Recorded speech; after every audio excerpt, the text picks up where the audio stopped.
वाढवण्यात आले आहे, सिलेंडरचे दर वाढवण्यात आलेले आहे। आज महागाई ही मोठ्या प्रमाणामध्ये बॅनर आम्ही इथे लावलेला आहे, ज्यामध्ये आम्हाला असं वाटत होतं की जो आत्ताचं जे अधिवेशन झालं आहे त्या अधिवेशनामध्ये ह्या देखील आश्वासनाची पूर्तता झालेली दिसत नाही। उलट लाडक्या बहिणीला तुम्ही आम्हाला निवडून द्या, आम्ही 1500 रुपयाचे 2100 रुपये करून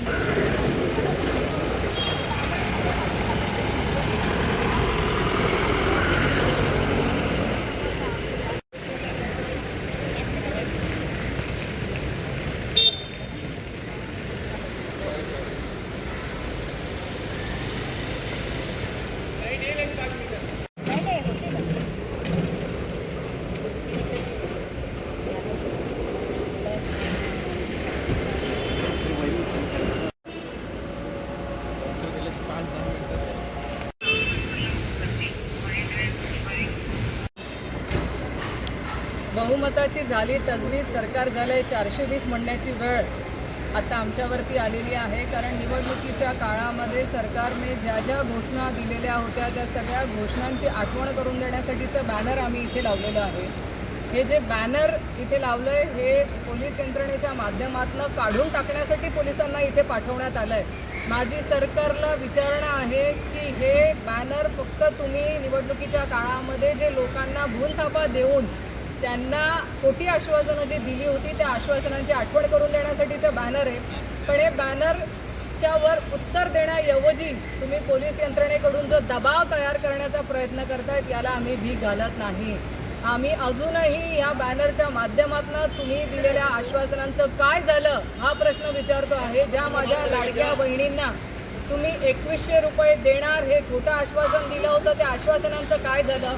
2100 रुपये तर देणं दूर, पण साधे 1500 रुपये देणं देखील तुम्हाला आता जड होत आहे। कारण वेगवेगळ्या माध्यमातून वेगवेगळे निकष लावून या लाभार्थी माता भगिनींची संख्या कमी करण्यासाठी आपण प्रयत्न करतायत। आणि हद्द झाली की 2 दिवस आधी 8.5 लाख माता भगिनींना आपण फक्त 500 रुपये देण्याची घोषणा केली। माझी आपल्याला विचारणा आहे की ज्या शेतकरी बांधवांना आपण तुमचा सातबारा कोरा करू असे आश्वासन देण्यात आलं होतं त्या आश्वासनाचं काय झालं?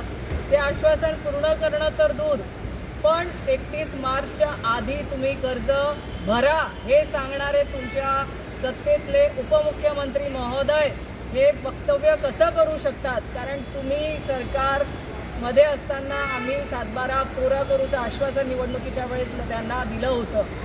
आज आपण ह्या आश्वासनांची सगळी निवडणुकीमध्ये जे जे आश्वासनं दिली होती ह्या आश्वासनांची आम्ही ह्या माध्यमातून आठवण करून देतोय की ज्या माझ्या लाडक्या बहिणींना बसमध्ये 50% सवलत आपण देत होतात ती सवलत देखील रद्द करण्यात आली आहे। ज्येष्ठ नागरिकांची सवलत देखील रद्द करण्यात आलेली आहे। जे ज्येष्ठ नागरिकांना आपण 1500 रुपयांवरून 2100 रुपये मानधन देण्यात येईलची घोषणा केली होती ती देखील कागदावरच राहिलेली आहे। वीज बिलामध्ये सवलत देण्यात येईल ते देखील आश्वासन कागदावरच राहिलेलं आहे। तुम्ही 25,000 महिलांना पोलीस दलामध्ये भरती करण्यात येईलचं आश्वासन दिलं होतं, त्या आश्वासनांचं काय झालं? महाराष्ट्रातल्या बेरोजगार तरुणांना 25 लाख तरुणांना तुम्ही रोजगार देण्याचं आश्वासन दिलेलं होतं, त्या आश्वासनाचं काय झालं? माझ्या सगळ्या शेतकरी बांधवांसाठी महत्त्वाची असलेली शेतकरी सन्मान योजनेचा निधी हा 12,000 रुपयावरून 15,000 करण्यात येईल, त्या आश्वासनांचं काय झालं?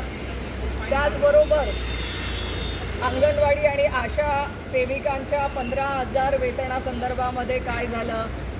तुम्ही जीवनावश्यक वस्तूंचे दर हे स्थिर ठेवणार होतात, स्थिर ठेवणं तर दूर पण महागाई वाढवून माझ्या महाराष्ट्रातल्या जनतेला आता तुम्ही वेठीस धरण्याचं काम करतायत। कारण आता सिलेंडरचे दर वाढवण्यात आलेले आहेत, तेलाचे भाव वाढवण्यात आलेले आहेत, डाळी दुधींचे भाव वाढवण्यात आलेले आहेत, मिठापासून सगळ्यांचे दर वाढवलेले आहेत। म्हणजे जीवनावश्यक वस्तूंचे दर स्थिर ठेवणं तर दूर महागाई ही प्रचंड मोठ्या प्रमाणामध्ये तुम्ही वाढवून ठेवलेली आहे.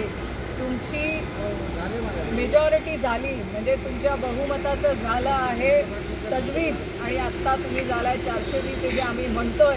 त्यासाठी तुम्ही हे आश्वासनं ही खोटी आश्वासनं होती का असा आम्हाला महाराष्ट्रातल्या जनतेला पडलेला प्रश्न आहे. आणि ह्यासाठी सरकारवरती 420चा गुन्हा नोंद करावा. आम्ही सगळ्या महाराष्ट्राच्या माता भगिनींना घेऊन सरकारवरती 420चा गुन्हा नोंद करणार आहोत. हे देखील आपल्या माध्यमातून मी सांगते, कारण ही सगळी निवडणुकीच्या आधी दिलेली खोटी आश्वासनं होती. ह्या आश्वासनांची पूर्तता होताना सरकारकडनं दिसत नाही आहे. सरकारने जनतेची फसवणूक केलेली आहे, त्यांची मतं घेतलेली आहेत. त्यामुळे त्यांच्यावरती 420चा गुन्हा नोंद करावा ही आमची मागणी आहे.